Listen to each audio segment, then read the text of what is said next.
I've decided to come outdoors since I haven't been outside in 3 days. So it's the day after New Year's Day and there's no one out because we're still under Tier 4 lockdown. But I'm gonna go to the supermarket and then I need to buy a mouse pad because work starts again on Monday. The other day I ordered the Nigella Lawson cookbook, the new one, and I also got myself some new Uggs. So it feels like 2003 all over again.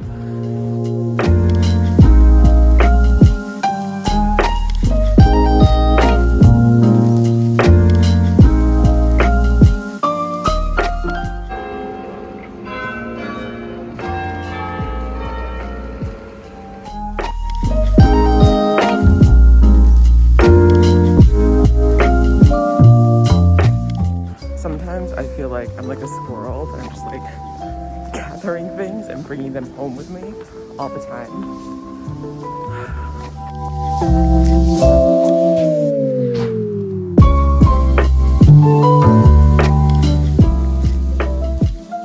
Okay, I'm back from the supermarket and from buying a mouse pad and from buying other things. So I thought I would do a little haul of what I got.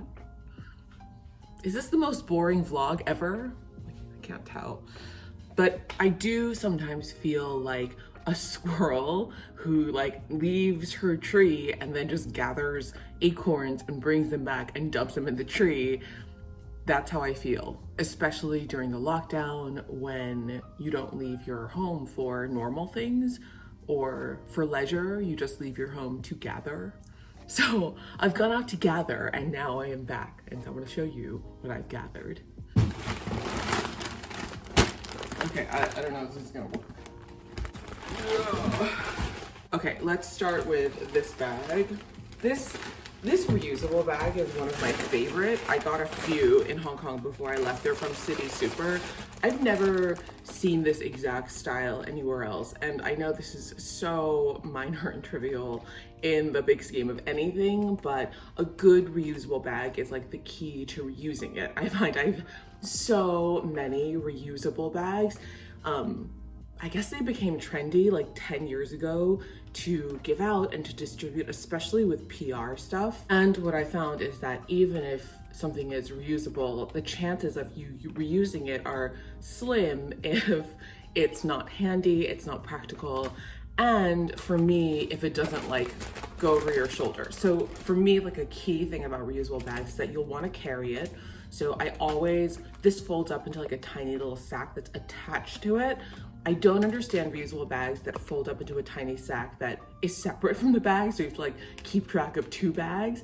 So this inside pocket flips and you can tuck the entire bag into that bag. It's also a really good size, like it holds a lot of stuff. It's like almost the size of a traditional like brown paper bag, supermarket bag. It's super light. It's made of nylon, which is also really easy to clean. And it's a bright color, which I kind of like. It doesn't really matter what color it is. That's just like personal preference. The straps go over your shoulder. They're really strong. You don't feel like this bag is gonna break. This is hands down my favorite reusable bag ever that I've ever gotten, ever. So for what it's worth. I went to, this bag is a mix of stuff. I used it to carry heavy things because I also went to WH Smith to get my papers for the weekend, newspapers. Like the last person in the world who reads newspapers. But, and Marks & Spencer, I put some stuff in it because so I bought some lamb's lettuce, which is exciting.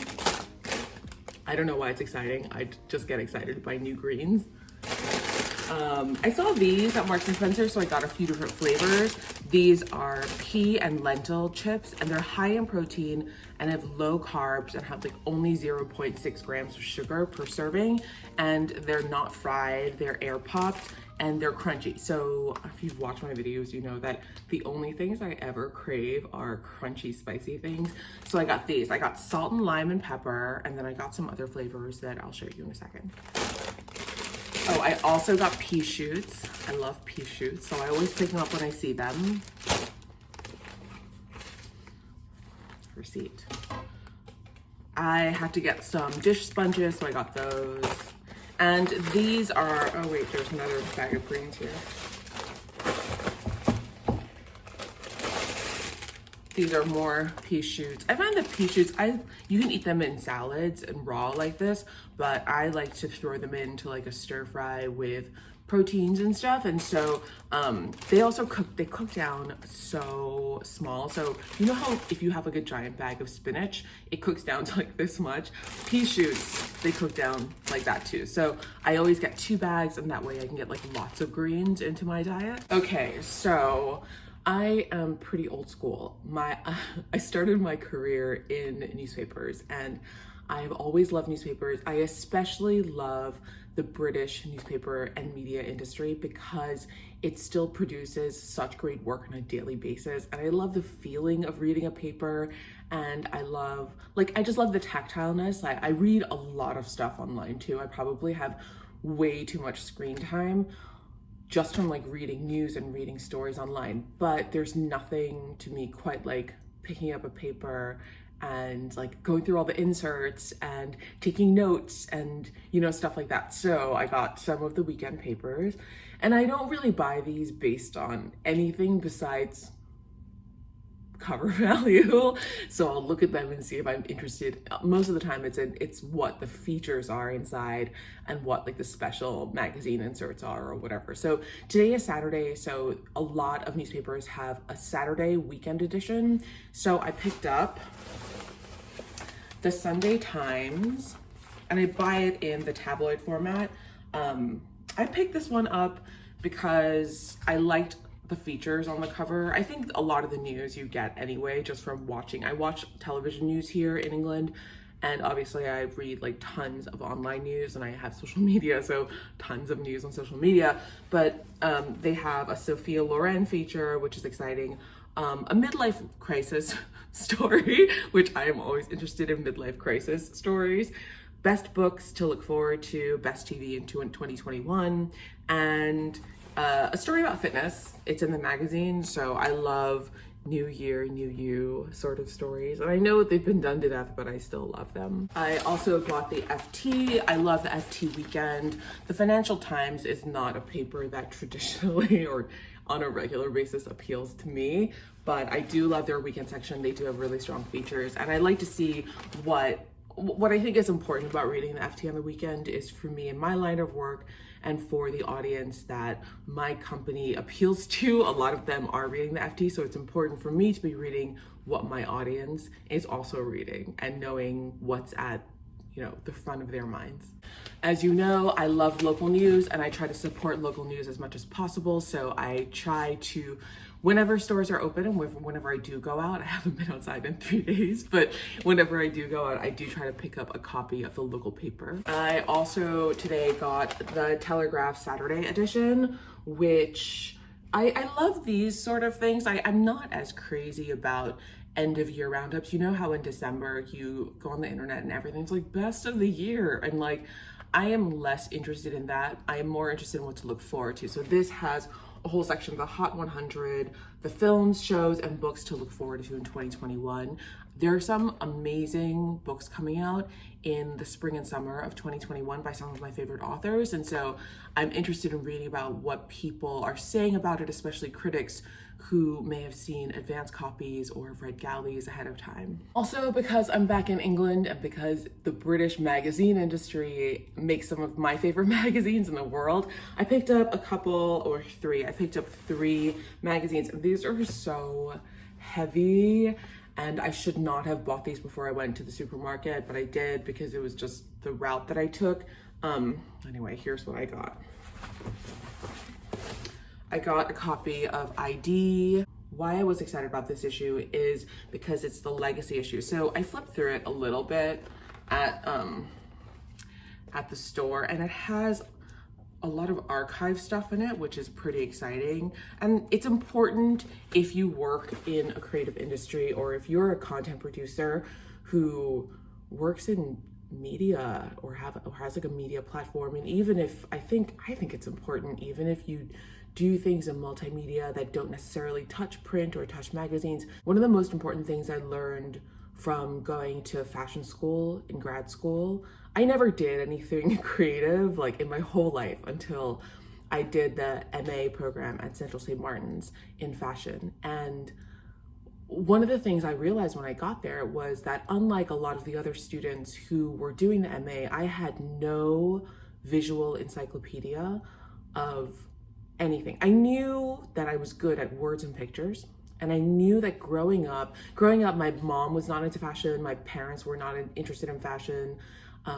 I grew up in a creative family, but creative musically and not creative visually. And I think one of the things that I started to develop really late in life, and probably around the time I was doing that MA in fashion, was a visual encyclopedia of just things that I'd never seen before, right? Like growing up, my only exposure to fashion and to that end of the creative industry was reading the fashion pages of the New York Times magazine every Sunday, because that was what my dad got every Sunday. He would buy a copy of the New York Times. He used to be like mega thick and had like magazines in it.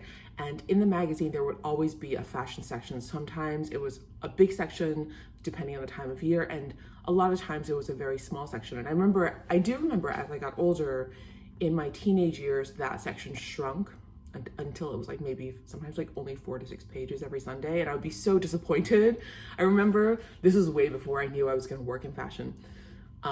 I was so disappointed every Sunday if it was only like a 2 or 4 page section, or just like, you know, a portrait with like a blurb or something.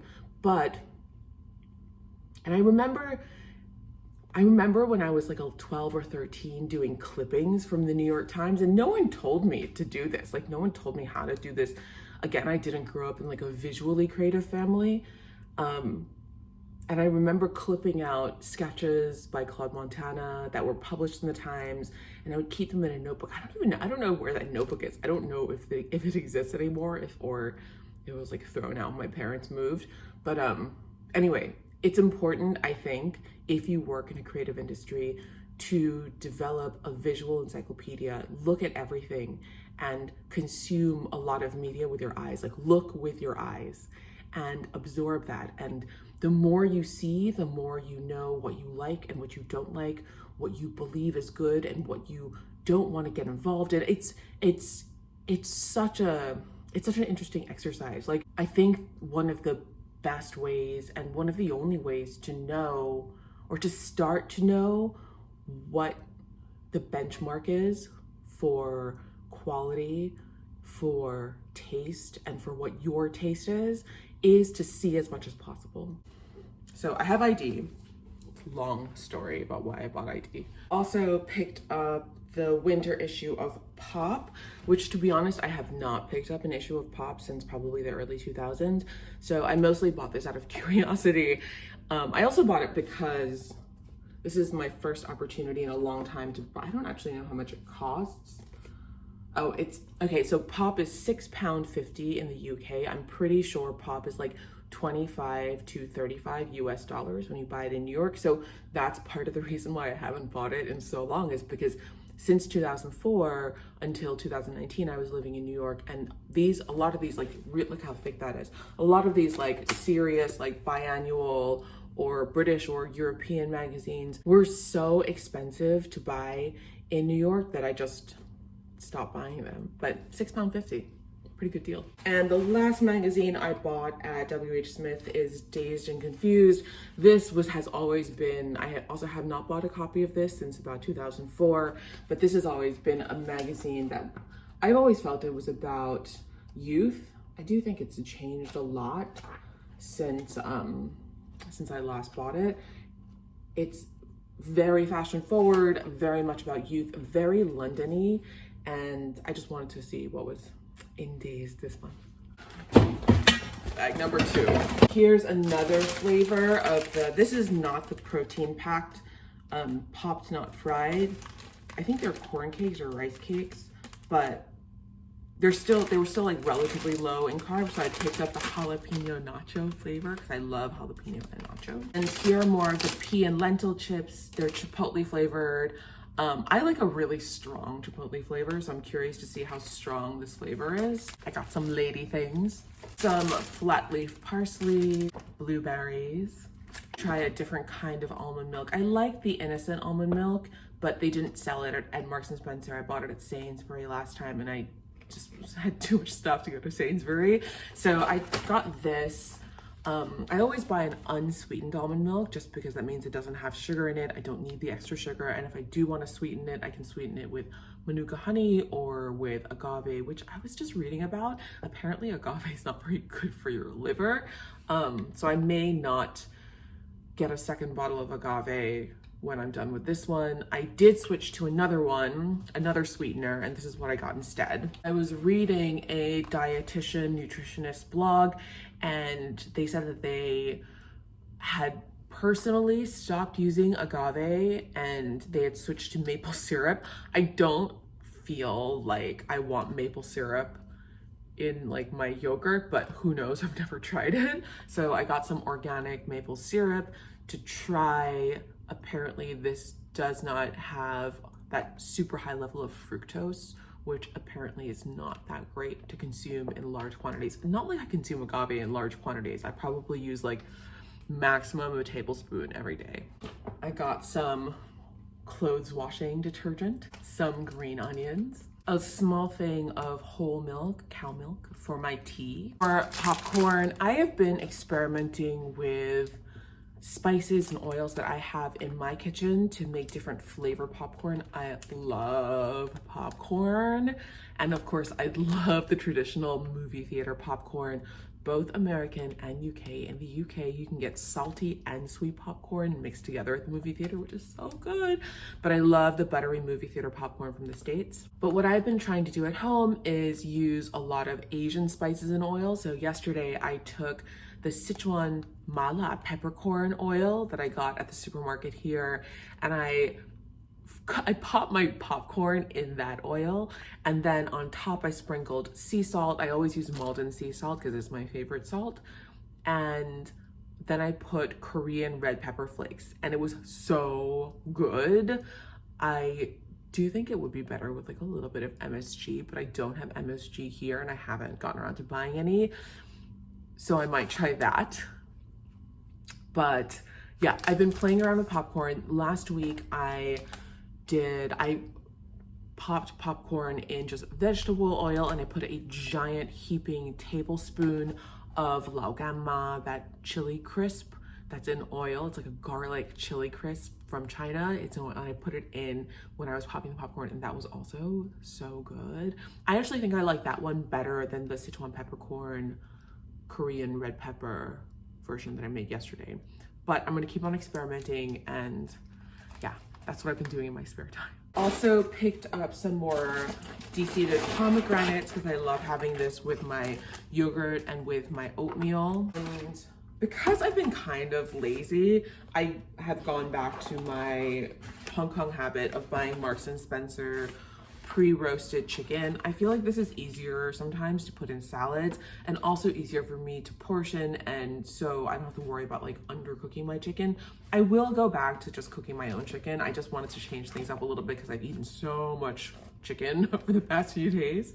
And I'm actually in the middle of putting together little candy care packages for my niece and nephew and for my friend Susan, who's in LA. And so I've been buying like random Englishy candies wherever I find them. So I got them some Percy Pig meets the Easter Bunny gummy candies, and Colin the Caterpillar gummy worms, but these have no gelatin in it, and I really love the texture of these, so hopefully they like them too. Finally, I stashed a bunch of stuff in my Buff Bunny backpack. This backpack, I was very, very, very dubious about the Buff Bunny Game Changer backpack, and I think I ordered it because I have a Lululemon backpack that is not dissimilar to this. It's a camo backpack that also unzips at the top and has a compartment on the bottom. That one I found to be kind of like it stuck out too much. And I wanted a backpack that had similar features that would open all the way around the top. So you could do this, everything's gonna fall out. But you could do this, but also had a separate compartment on the bottom, either for lunch containers or for like shoes or gym clothes. And I wanted something that had a narrower profile. So you see how this one is like relatively slim sideways. My Lululemon backpack, I love it. It's great for travel, but I found that for commuting, especially on the subway, it stuck out so much. So I was like bopping other people with my backpack. Anyway, so I bought this sort of on like a lark because so many people said it was so good. I could like spend all my time on YouTube watching people talk about activewear, but it's so good. I don't know if it's an actual game-changing backpack, but it does have all the features that I've been looking for. And yeah, I'm not crazy about the gold logo and the gold hardware on the black, but it's neutral enough, and I like that it's a little bit water resistant. Overall, like 9.5 out of 10. I've been very, very happy with this. All right, so I also got, these are from me. I love licorice all sorts. They're just liquor. This is not in my macros.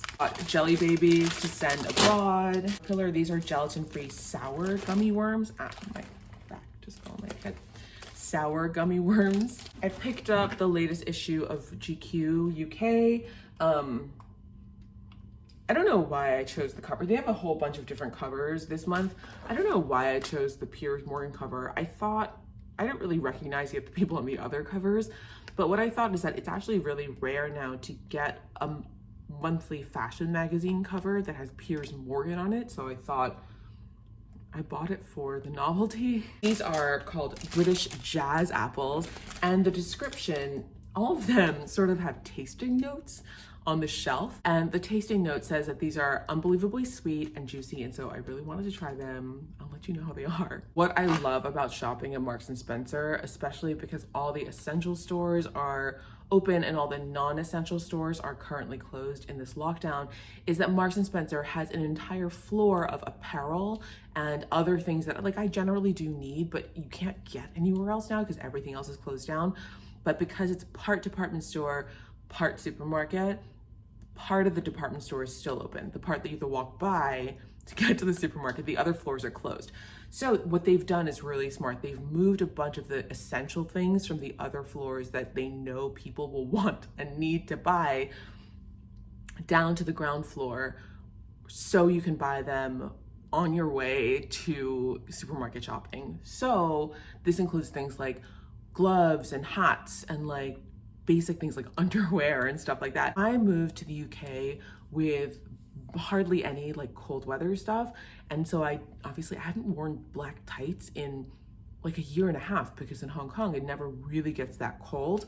So I really need to buy black tights, and my favorite black tights are from Marks & Spencer, especially their winter tights. Oh my god, I'm so happy that they brought them down to the ground floor, because the other day they hadn't brought them down and I was like, oh my god, how am I gonna get tights in the next few weeks?